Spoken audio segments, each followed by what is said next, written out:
six-figure mamas. I'm so excited to be here today talking to the amazing Ashley Deluca. Is that how you pronounce your last name? Please tell me right. Yes, you got it. Awesome. I'm so excited to be talking to Ashley today because she is like an email marketing maven, or queen rather. She's a queen. So she is, so I want to talk about Ashley and brag about her before I read her bio, and then, we'll go into that. So I have been following Ashley. I've been thinking about this, and I'm like, I don't know how long I've been following you. Like, I'm pretty sure it's before you even got married. Pretty sure. I'm like, it's been a while. Yeah, definitely and 3+ years. I'm like, how long have you and your husband been married? Like, what? You say 3 years? 3 years. Yep, going on 4. Yeah. So I was just like, I think I remember when she was still single, and then I remember when she found out she was pregnant, and she was like, surprise! And now she has Nick, who he's 2 now, right? Yes, he is 2. Yeah. So she has Nick now, who's 2, and I have just seen Ashley's growth. I've seen how, just how she evolved into more of this queen that she is and dominating the email strategy world. And she is up to a huge game this year. In 2020, I think for a lot of us entrepreneurs, a shift happened. And Ashley, I definitely saw that shift in her, and I know she's up to great things. And that is why I knew as a mom, as a badass that she is, that I needed her to come inside here and talk to all of you about email marketing and how to make profits from it. So before I give her bio real quick, I will just introduce myself, and then I'll introduce Ashley, and then we get into today's meat. So I am Monica Milo. I am the CEO and founder of the Six-Figure Mama Mastermind and community. You are inside the community, as obviously. So I help women entrepreneurs shift their businesses to begin making 6 figures, because one of the things that I've noticed is that a lot of the women I want to work with, they want impact, income, and time freedom. And they see that 6 figures mark as that place of just where they don't have to worry about money anymore. They can travel, they can have more fun, they can relax, they can work with clients that are dreaming, that are doing the work and seeing the results. And so I help them create a high ticket offer and then teach them how to sell and market it, so that way they can get to that 6 figure place faster. And Ashley, of course, is going to help us learn more about how to do that on the back end with our email systems, because most of us have like a newsletter or at least an email list, but is it creating profits? That is the question. So I'm going to get into Ashley, share with you a little bit more about Ashley. So Ashley is on a mission to simplify email marketing so entrepreneurs can amplify relationships and sales. Now, why should you listen and learn from Ashley besides everything I just said? Well, over the last 3 years, Ashley has written campaigns that resulted in $40,000 launches with lists ranging from 200 to 18,000 subscribers. Needless to say, she believes email marketing should be simplified. So easy Hotalo can do it. That's right. Most days start with coffee and end with a book in bed, snuggle with Hotalo, Nick. Not with your husband. Who cares about him? No, I mean, if we're going into detail here, my husband is not much of a cuddler, so it's Nick. Nick is my cuddling buddy. So my son is not a cuddler, only whenever he wants to be, but no, he does not like to cuddle. So I guess my husband is the cuddler. So, Ashley, is there anything I missed, I didn't say, or you want to add to real quick?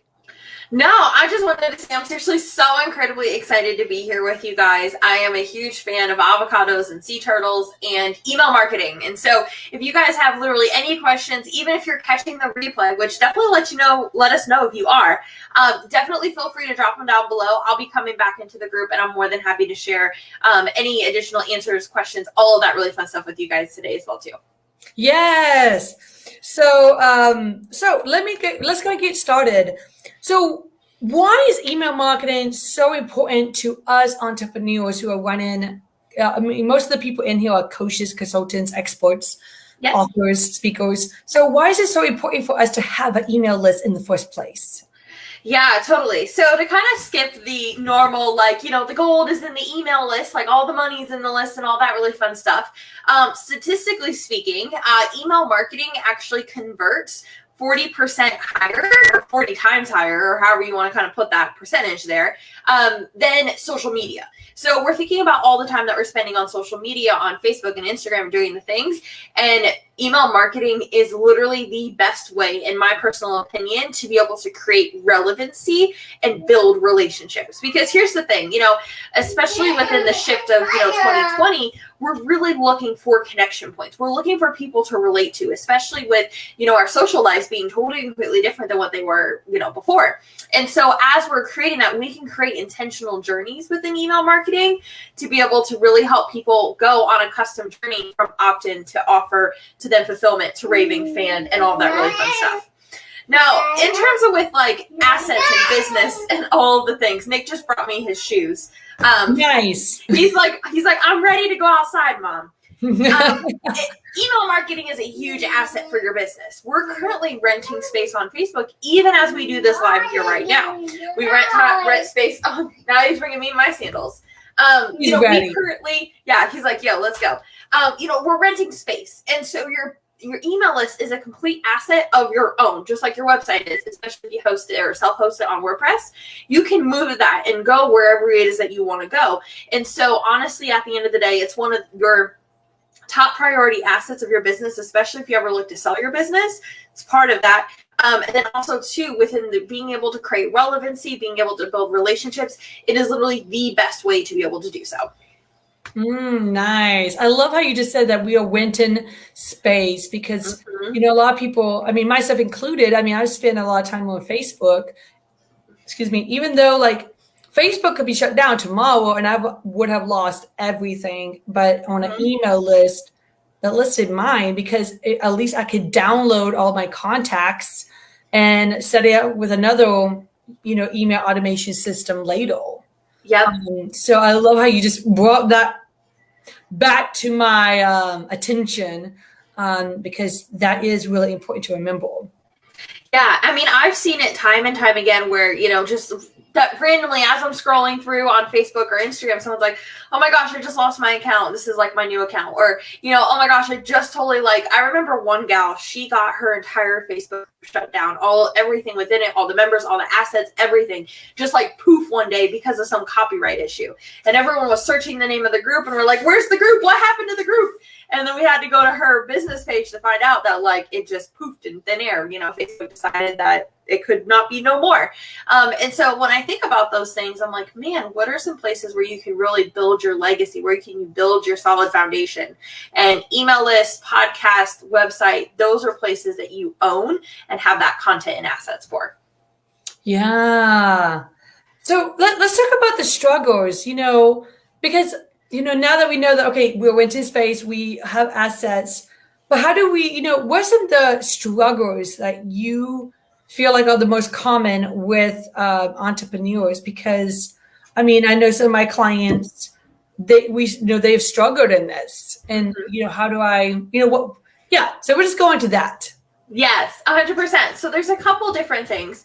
There's kind of the party of people who haven't even started yet because it's very much so feeling like, oh my gosh, this is super time consuming. There's a lot of missing pieces. There's like, oh my gosh, I got segments and tags and filters and blah, blah, blah, blah, like all the things. So we have that group of people first. The second group of people we have is like, oh, I started my list. I have some emails. I started the process, but now I don't really have anything else to say. They get a welcome email and then they just kind of fall into a deep, dark hole of nothingness where you're just like, well, what happened? What happened here? Are you alive? Is everything okay? Your subscribers have no idea. And then you have on the flip side where you may have, a third bucket where you have some of these things in place. You have funnels, you have things going on in the back end, but you're either stuck because you don't know what in the world is going on because it's very complicated, Or you're like, oh my gosh, it would take me forever to go back through my content and reposition it and make sure it's with my correct messaging. And you're just like, I don't even know what to write in my emails. Like it's one of those things where a lot of times we just get stuck in the how. And so that's why I'm like, at the end of the day, like my mission is to simplify it so that way you're not asking the how. You're more so going through the process of just implementing it and doing the things and making it part of your normal marketing schedule. You know, one of the biggest things that my clients run into is like, you might answer this in the next piece, so let me know, is when I send out an email, only like, either I get no responses or maybe 2 people respond back to me when I ask a question. So, I mean, I know you heard that. Definitely, 100%. Yeah. So here's something that was very extremely interesting, and I'm going to share this. This is actually from a mastermind call that I literally just hopped off of.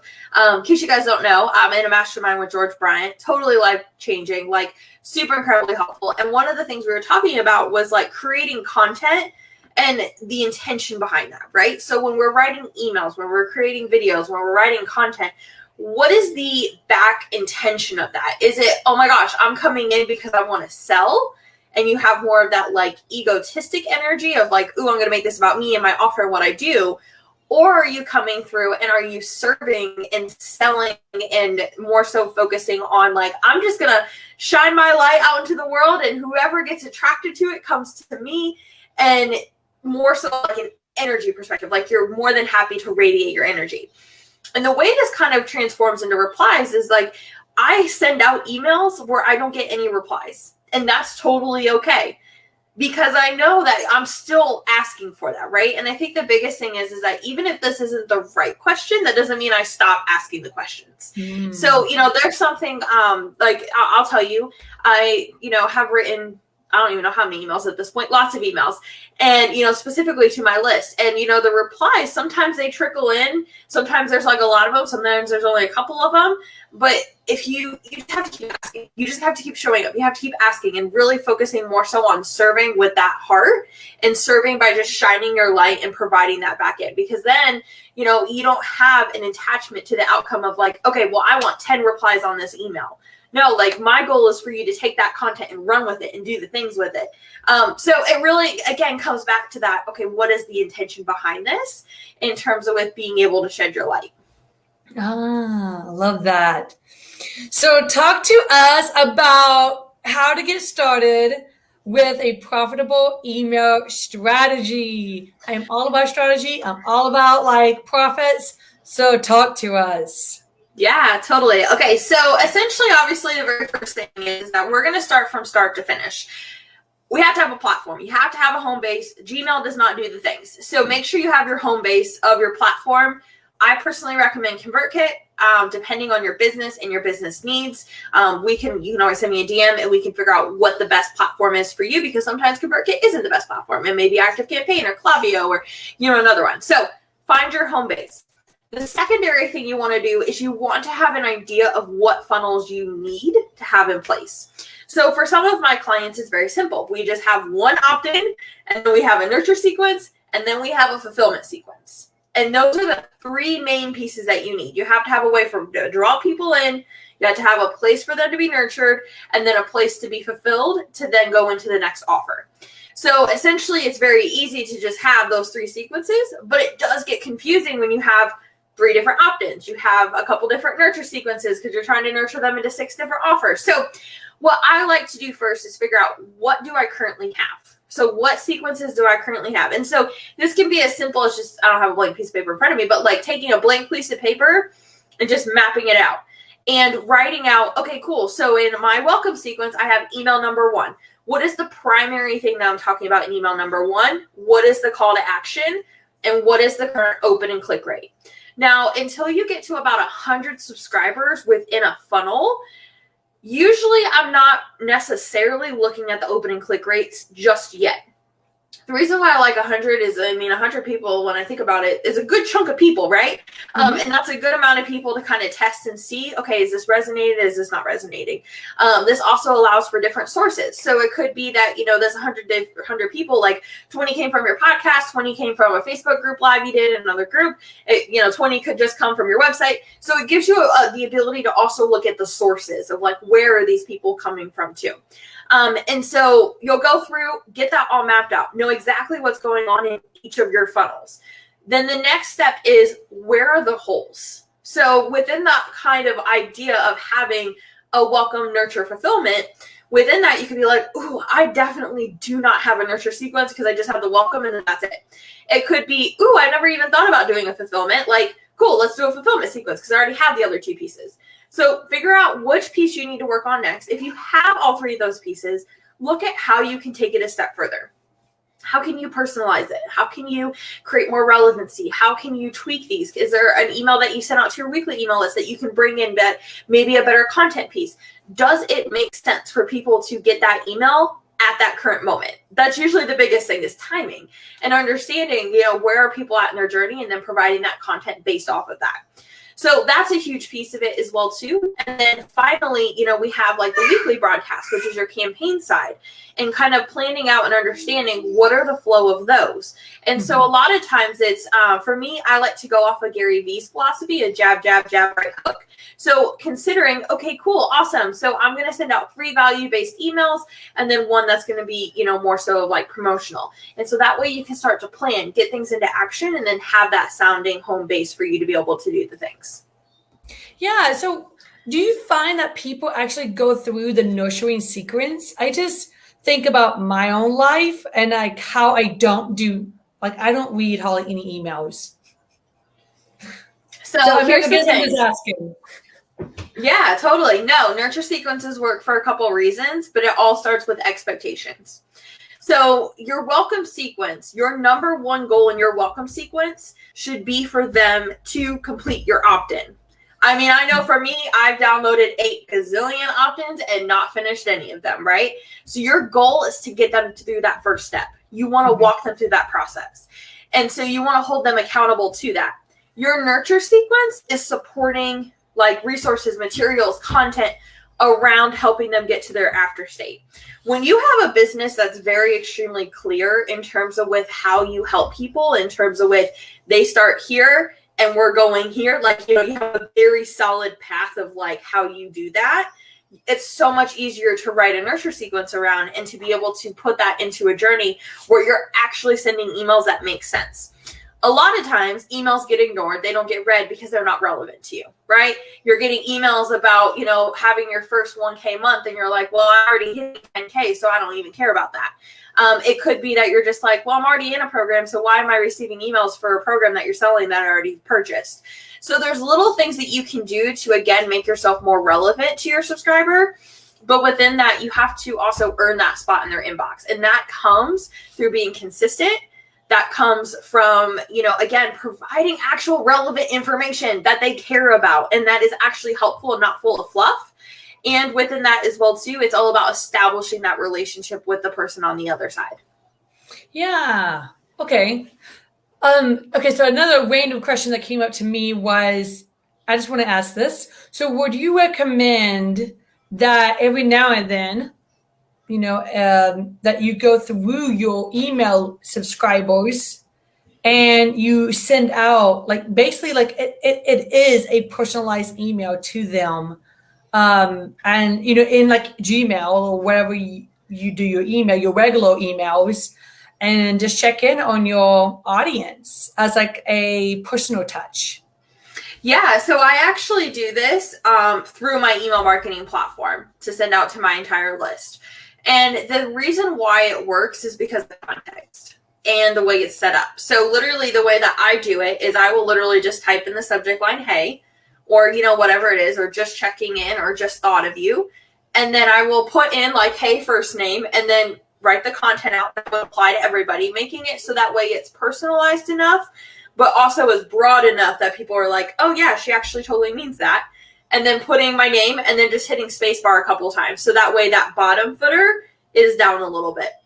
I sent out an email and it went out to my entire list, and it was basically just like, hey, just checking in. Is there anything else I can like help you with? Is there anything I can do for you this week? And then I just signed it off as Ashley.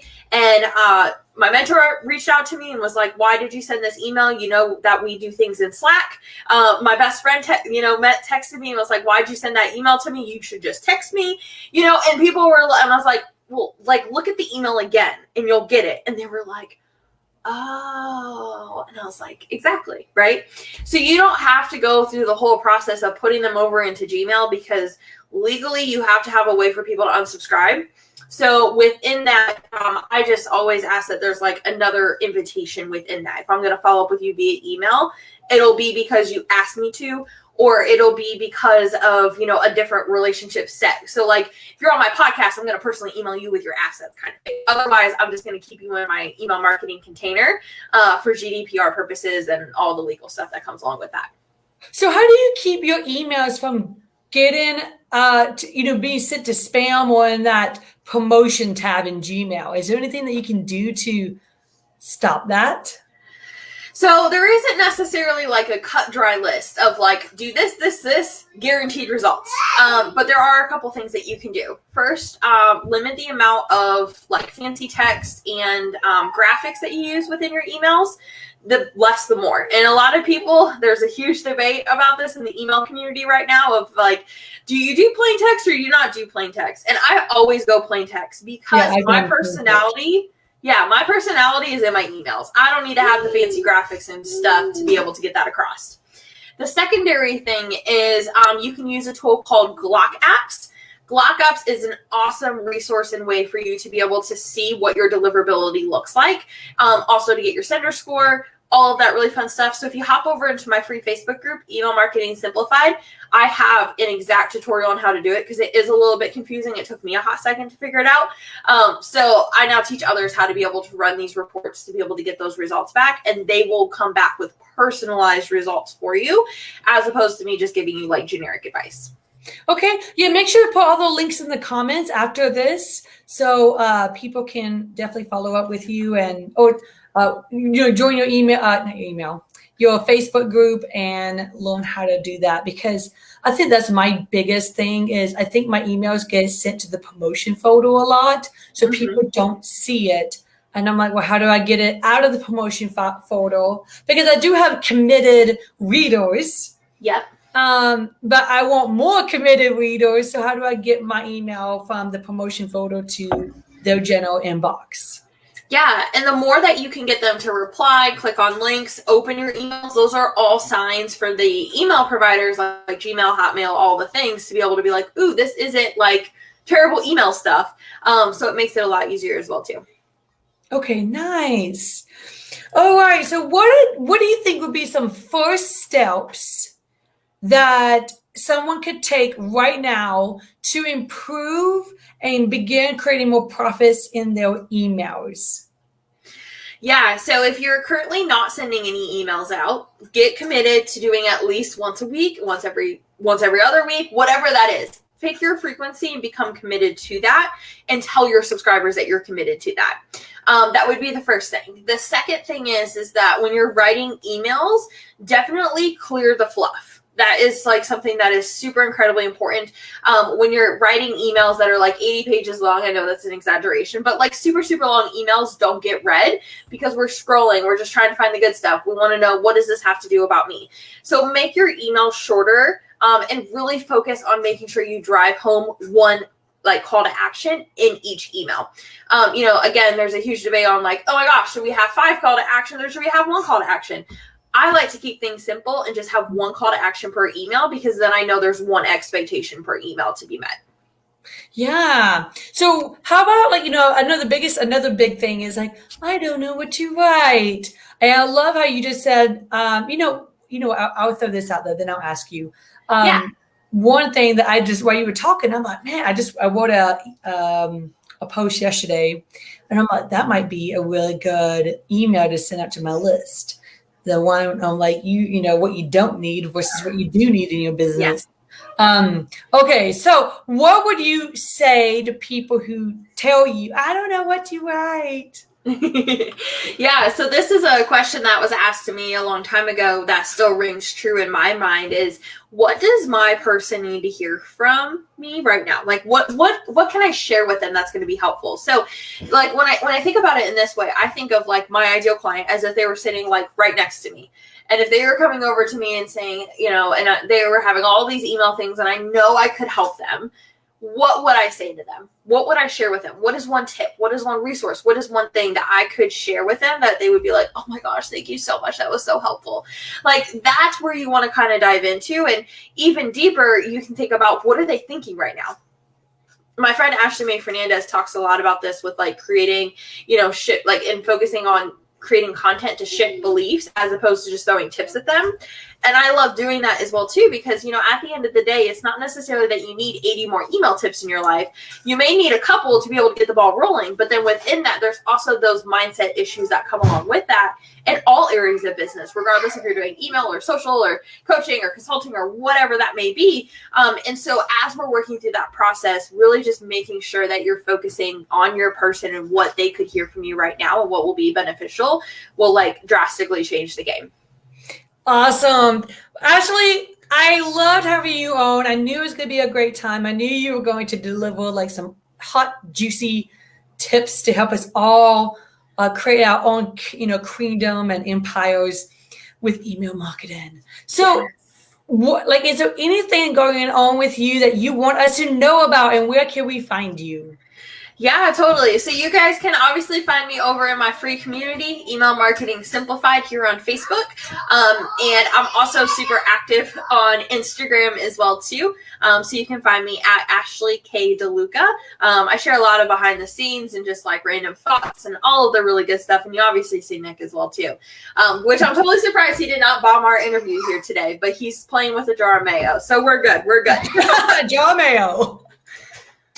With the lid still on. The lid is still on. Thank goodness gracious. Oh, yes. So is there like, if somebody wanted to talk to you about potentially working with you, what would be the best way to reach out to you? Yeah, you can definitely just send me a DM right here on Facebook or over on Instagram.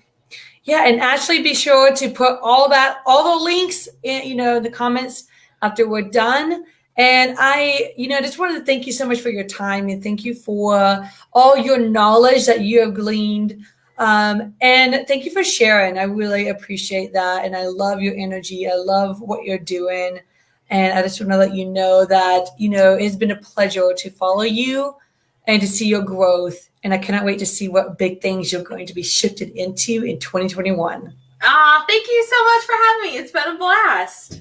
Same here. All right, everyone. Well, tune in next time. We're going to have Justine Hernandez talking about feng shui and how you can get your space looking like and feeling high vibe.